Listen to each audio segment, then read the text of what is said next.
Magandang gabi mga bloody. Ako si Ate BW, ang inyong tagapagsalaysay na laging nagpapaalala, ang takot ay nagsisimula sa isang bulong.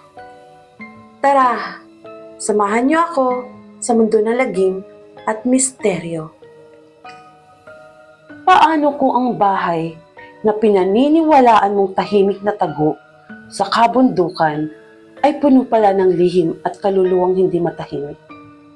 Ano ang gagawin mo kung may magbabala sa iyo na huwag kang papasok, pero ang pangangailangan mo ang nagtulak sa iyo upang sumugal? Mapapatigil ka ba? O susubukan mong alamin ang katotohanan sa likod ng nakakatakot na mga kwento? Samahan natin si Amiel sa kanyang paglalakbay sa isang baryong puno ng hiwaga at sa loob ng bahay ni Lola. Isang lugar na hindi lahat ay nabibigyan ng pagkakataong makalabas ng buhay. Ngunit, bago tayo magpatuloy, tanungin mo ang sarili mo, kaya mo bang tumuloy kung ikaw ay nasa kalagayan niya? Hindi pinatuloy sa bahay ni Lola.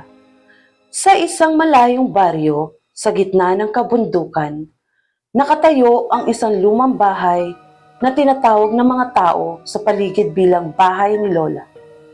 Ang bahay na ito ay pagmamay-ari ni Lola Jeronima, isang kilalang hilot at manggagamot noong siya'y nabubuhay pa.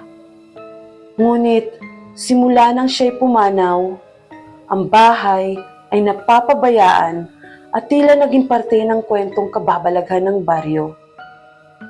Sabi ng matatanda, hindi ka basta-basta maaring pumasok sa bahay ni Lola.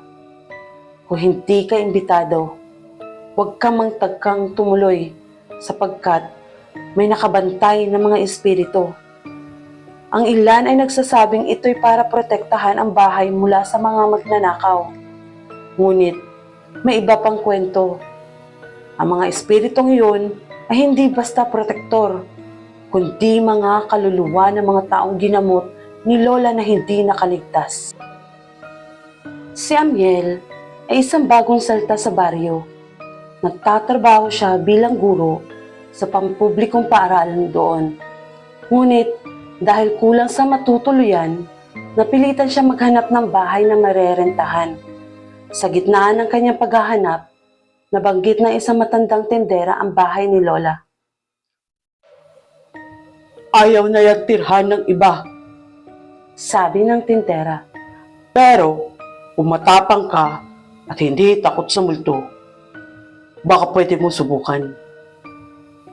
Sa desperasyon, pumayag si Amiel na puntahan ang bahay. Na makita niya ito, hindi niya maipaliwanag ang bigat ng pakiramdam na bumalot sa kanya. Ang bahay ay luma, ngunit matibay pa rin. Ang mga bintana ay puno ng alikabok at ang malaking pintuan nito ay tila nag-aanyaya bilang nagbibigay ng babala. Paglapit niya sa pinto, naramdaman ni Amiel ang kakaibang lamig ng hangin. Kumatok siya ng malakas at naghintay. Walang sumagot, kaya binuksan niya ang pinto. Ngunit, bago pa siya makapasok, may narinig siyang mahinang boses mula sa likod niya. Huwag kang tumuloy, sabi ng isang magandang babae na biglang lumitaw. Ang kanyang buhok ay mahaba at puti. Ang kanyang mukha ay hindi maipaliwanag ang kakaibang ganda. Hindi ka iniimbitahan! Nagulat si Amiel. Pasensya na po, pero kailangan ko talaga matutuluyan, sagot niya.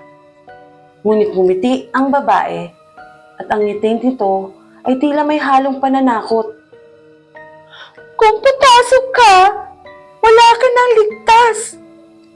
Pagkasabi nito, bigla itong naglaho na parang usok. Dahil sa matinding pangangailangan, hindi pinansin ni Amiel ang babala.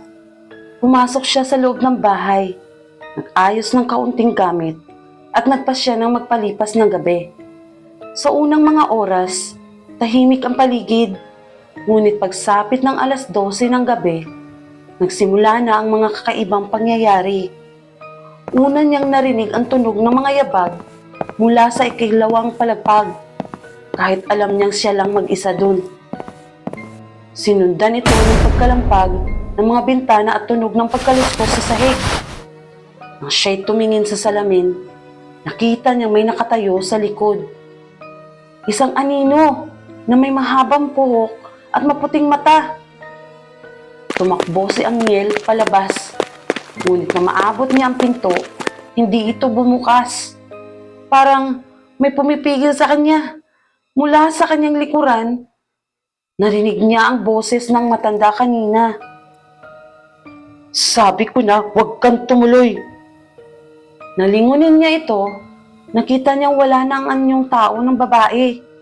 Isa na itong nilalang na puno ng dugo ang mukha at ang mga matay naglalabas ng itim na likido. Sa di malamang dahilan, biglang bumukas ang pinto at nagawa ni Amiel na makalabas ng bahay. Takot na takot siyang tumakbo pabalik sa baryo. Ngunit habang tumatakbo, pakiramdam may mahumahabol sa kanya. Kinabukasan, nakita si Amiel ng mga residente ng baryo na tila wala na sa sarili. Ulit-ulit nitong sinasabi, "Huwag kayong papasok sa bahay ni Lola! Huwag kayong papasok sa bahay ni Lola! Huwag kayong papasok!